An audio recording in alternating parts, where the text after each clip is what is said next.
अस्सलाम वालेकुम नाज़रीन, सरापर खताब से मुखातिब है। आज पाकिस्तान और दुनिया भर में लोग वैलेंटाइंस डे बना रहे हैं, फूल दे रहे हैं, कॉफी शॉफी पी रहे हैं, चाय शाय पी रहे हैं, गाने गा रहे हैं और मोहब्बतें बरसा रहे हैं।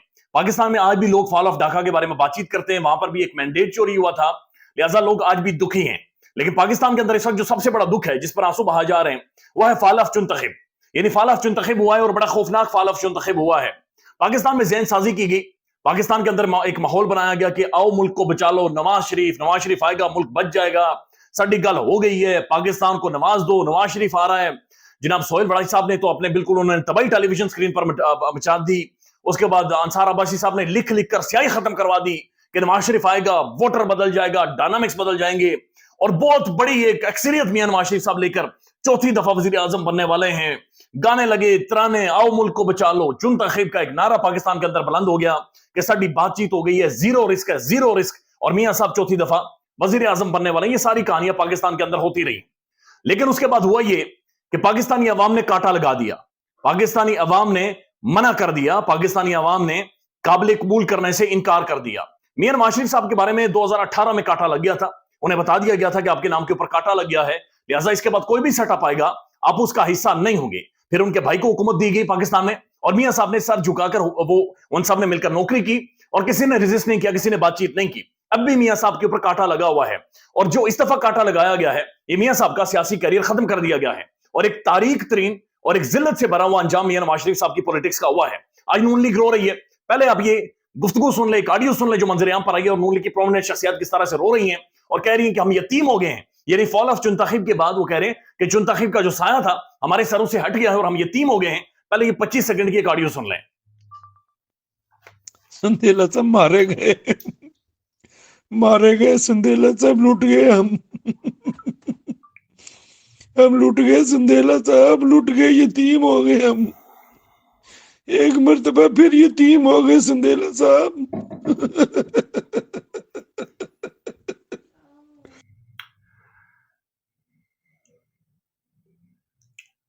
नून लीग रो रही है, परेशान है और वो कह रहे हैं कि संदेला साहब हम यतीम हो गए हैं, संदेला साहब हमसे हमसे सब कुछ छीन लिया गया है।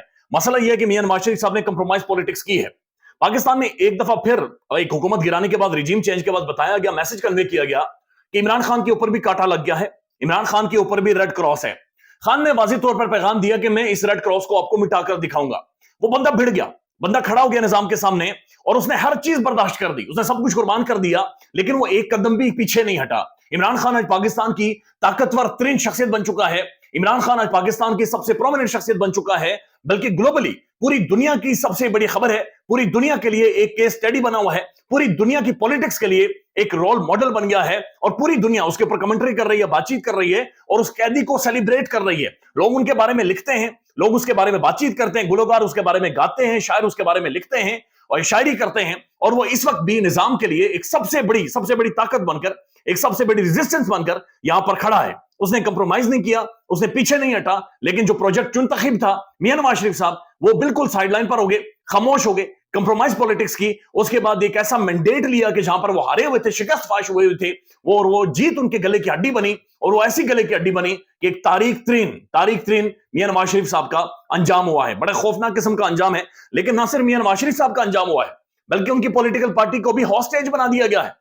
उनकी सियासी जमात को भी इक्तदार में लाकर एक हॉस्टेज बना दिया गया है, जो अपनी मर्जी से सांस भी नहीं ले सकेंगे, यानी मर्जी से कुछ भी नहीं कर सकेंगे। पीपल्स पार्टी भी उन्हें मैनेज करेगी, तहरीक इंसाफ तो ज़ाहिर फेंटा लगाने के लिए वहां पर कौमी असेंबली में आ रही है और फिर जो बड़े बड़े हैं, जो फैसला साज हैं, उनके सामने तो ये आंख नहीं उठा सकते। तो ये बात बड़ी क्लियर है कि ये पूरी पॉलिटिकल पार्टी नून लीग हॉस्टेज बन गई है निजाम की और मियां नवाज शरीफ साहब का सबसे बड़ा जो पॉलिटिकल कैरियर है वो इस वक्त बिल्कुल खत्म होकर रह गया और पाकिस्तान के बड़े बड़े साफी भी परेशान हैं। अभी आजमा बुखारी साहब लिखती हैं, ये तर्जुमान रह चुकी हैं इनकी, वो लिखती हैं, कल से लिखती हूं मिटा देती हूं, अल्फाज मेरे जज्बात का अहाता नहीं कर सकते। यानी वो कहते हैं कि लिखता हूं मिटा देता हूं, कहीं ये ना हो जाए कहीं वो ना हो जाए, तो वो कहती है लिखती हूं मिटा देती हूं, अल्फाज मेरे जज्बात का अहाता नहीं कर सकते। मियां मोहम्मद नवाज शरीफ को कोई कुर्सी, किसी हुकूमत की जरूरत नहीं, वो 3 बार ये देख चुके हैं, वो किंग मेकर हैं, ओहदे इनके मोहताज हैं और ओहदों के नहीं। मुस्लिम लीग नून नवाज शरीफ है और हमेशा वही रहेगी।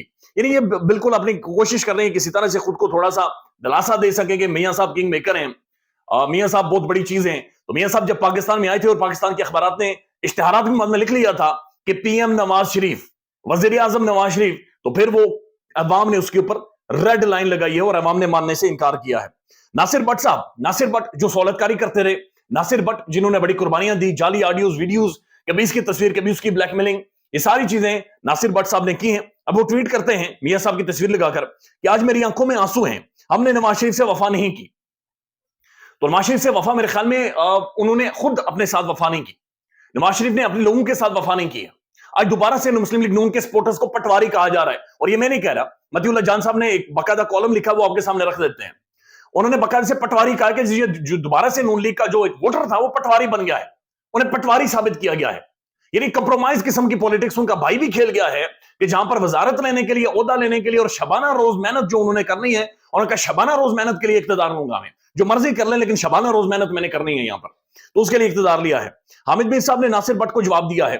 یاد رکھیں آپ نے پچھلے سال جولائی میں ہمارے خلاف اوپر نیچے بہت سی ٹویٹس کی، پھر آپ کی پارٹی کے میڈیا مینیجر ہمارے سمیت کئی صحافیوں کے پیچھے پڑ گئے کیونکہ آپ لوگ نامعلوم افراد کی فرمائش پوری کر رہے تھے، اور نامعلوم سے دوستی آپ کو مہنگی پڑ گئی ہے. کس نے کس کے ساتھ بے وفائی کی ہے، اس کے تفصیلات جلد منظر عام پر لے کر آؤں گا. تو یہ کہہ رہے ہیں کہ جناب آپ کو جو دوستی تھی نامعلوم کے ساتھ وہ آپ کو گلے پڑی ہے اور اس کی وجہ سے آپ کا یہ حال ہوا، اس کے علاوہ اور کوئی بات نہیں ہے. اور یہ بات باقاعدہ سے جاوید لطیف صاحب کاشف صاحب کے شو میں بھی یہ کہہ چکے ہیں کہ عوام کو شاید یہ محسوس ہوا ہے کہ ہماری دوستی ہو گئی ہے پاور کوریڈورز کے ساتھ، اس لیے لوگوں نے ہمیں ووٹ نہیں دیا. اندازہ لگا لیں، پہلے انہوں نے ظاہر ہے جس طریقے سے بھی ایک عمران خان کی حکومت گرائی، 16-18 ماہ حکومت لی، یہاں پر مار دھاڑ کی تباہی نے یہ پاکستان کے اندر نکالی، اس تباہی کو میاں نواز شریف صاحب نے اون نہیں کیا، بلکہ 2018 کی پرچیاں لے کر عوام میں گھومتے رہے، لوگوں کو آگے پیچھے سے موٹر وے دینے کے وعدے، پھر جہاز کھڑا کر دوں گا اور اتنے جہاز ہوں گے کہ گاڑیوں کی جگہ لوگ جہازوں کے پٹاخیاں مارتے ہوں گے. یہ سارا کچھ انہوں نے کیا، لیکن اب جب ایک اور باری تھی ایک دفعہ پھر اپنا مینڈیٹ کلیم کرنے کی یا پھر سامنے آنے کی یا گریسفلی اپنی شکست قبول کرنے کی، میاں نواز شریف صاحب نے کمپرومائز پولیٹکس کی ہے. اب مطیع اللہ جان صاحب نے یہ ویلوگ لکھا ہے، سوری معذرت کے ساتھ یہ کالم لکھا ہے، اور یہ لکھتے ہیں الوداع Nawaz Sharif, bye bye Nawaz Sharif Sahib, tata, good to see you, having a great time in Pakistan, 3 times PM. Compromise politics آپ کی لیگیسی یہی رہے گی جو پاکستان کے اندر یاد رکھی جائے گی کہ ایک چنتخب کے طور پر آپ نے کردار ادا کیا ہے. مطیع اللہ جان صاحب لکھتے ہیں اس کے بعد نواز شریف کبھی وزیر اعظم نہیں بن سکیں گے اور نون لیگ کبھی حکومت نہیں بنا پائے گی. نواز شریف کے ساتھ باقاعدہ ہاتھ ہو گیا ہے. شہباز شریف کی بھی آخری وزارت ہے جس میں آصف علی زرداری کا ایوان صدر حاوی ہوگا اور پارلیمنٹ اتنی کمزور ہوگی جیسے کوئی صدارتی نظام. خیبر پختونخوا کے علی امین گنڈاپور سے پنجاب کا شہباز شریف نہیں، سندھ کا سربراہ ریاستی ڈیل کرنے کی کوشش کرے گا، یعنی شہباز سے وہ ڈیل نہیں ہوگا. وزارت عظمیٰ برادر شہباز شریف اور اپنا صوبہ پنجاب دختر مریم نواز کے حوالے کر کے میاں جدوں جاوے گا تو کسی نو پتہ بھی نہیں لگے گا. ووٹروں کو جھوٹے لارے لگانے والے ایسے لیڈر کو شاید بہت پہلے ہی جانے چاہیے تھا. الیکشن سے پہلے میاں دے نعرے وجن گے اور اب بغلیں بجاتے نظر آ رہے. وہ صفحہ اول کی سرخی نما وزیر اعظم نواز شریف کے اشتہارات نے بچے کچے متوالوں کو ووٹوں کے لیے باہر تو نکال لایا، مگر اب انہیں دوبارہ پٹواری ہونے کا احساس ہو گیا ہے. یعنی میاں واپس آئے گا، انقلاب آ جائے گا، یہ نعرہ لگا کر لوگوں کو باہر لے کر آئے، لیکن مطیع اللہ جان صاحب کے مطابق اب انہیں دوبارہ سے پٹواری ہونے کا احساس ہو رہا ہے. نون لیگ کے ووٹروں کو اگر یہ پتا ہوتا کہ نواز شریف حسب معمول صرف پکی پکائی واضح اکثریت پر اقتدار سنبھالیں گے تو وہ گھروں سے شہباز شریف کو وزیر اعظم بنانے کے لیے کیا نکلتے. آگے کوشچن مارک انہوں نے ڈالا ہوا ہے. کیا نون لیگ پنجاب میں کاف لیگ بننے جا رہی ہے؟ کیا مریم نواز پنجاب کے عوام اور یوتھ کو کسی نئی سوچ اور نظریے کے ساتھ نون لیگ کی جانب کھینچ سکیں گی؟ بڑا اہم ترین سوال ہے کہ نواز شریف کا ایسا سیاسی ورثہ ہے جس کی جانب مریم نواز فخر سے اشارہ کر سکیں گی، یا مریم نواز اشارہ کر سکیں گی یہ میرا باپ ہے پولیٹیشین، یہ میرے باپ نے نواز شریف صاحب نے جناب پاکستان کے لیے کردار ادا کیا ہے. اس کے بعد وہ لکھتے ہیں اس سے پہلے کہ اب کوئی میاں صاحب کو نکالتا، میاں صاحب خود ہی پتلی گلی سے نکل گئے. اب ووٹ کے لیے باہر نکالے گئے ووٹروں کا سوال ہوگا کہ میاں صاحب ہمیں کیوں نکالا. یہ ووٹر سوال کر رہے ہیں جنہوں نے ووٹ ڈالا ہے کہ میاں صاحب ہمیں کیوں نکالا ہے، میاں صاحب ہمیں کیوں نکالا ہے، آج ووٹر نون لیگ کا پوچھ رہا ہے. اس کے بعد وہ لکھتے ہیں الیکشن 5 سال بعد ہوتے ہیں یا 5 ماہ بعد، لگتا ہے کہ میاں صاحب کو پورے پنجاب کا فارم 45 خواب میں آ کر ڈرا رہا ہے. 2024 کے انتخابات میں کامیابی حاصل کرنے کے بعد میاں نواز شریف نے سوچا ہوگا کہ بیچارے جنرل باجوہ اور جنرل فیض نے 2018 میں کون سا کوئی ناقابل معافی گناہ کبیرہ کر دیا ہوگا. 9 مئی والا اندر ہے اور لیول پلینگ فیلڈ کے لیے 28 مئی والا 12 پتھر باہر ہے. -2 ہو چکا ہے. لوگ تو پوچھیں گے نا کہ کیا یہ کسی لندن پلان کا حصہ تھا؟ کیا اب کی بار یہی ڈیل تھی کہ اسٹیبلشمنٹ کے ساتھ شیر پنجرے میں جائے گا اور نہ ہی جنگل میں بادشاہت کے لیے چھوڑا جائے گا؟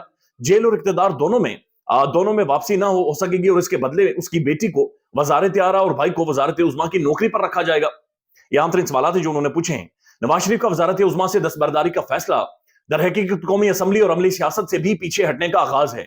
लगता है उनकी जिंदगी के दो ही मकासद थे, एक पाकिस्तान को एटमी ताकत बनाना और दूसरा मरियम नवाज को यानी अपनी बेटी को वजीर आला बनाना। मियां साहब के सियासी मंजरनामे से खिसकने की एक और वजह भी है।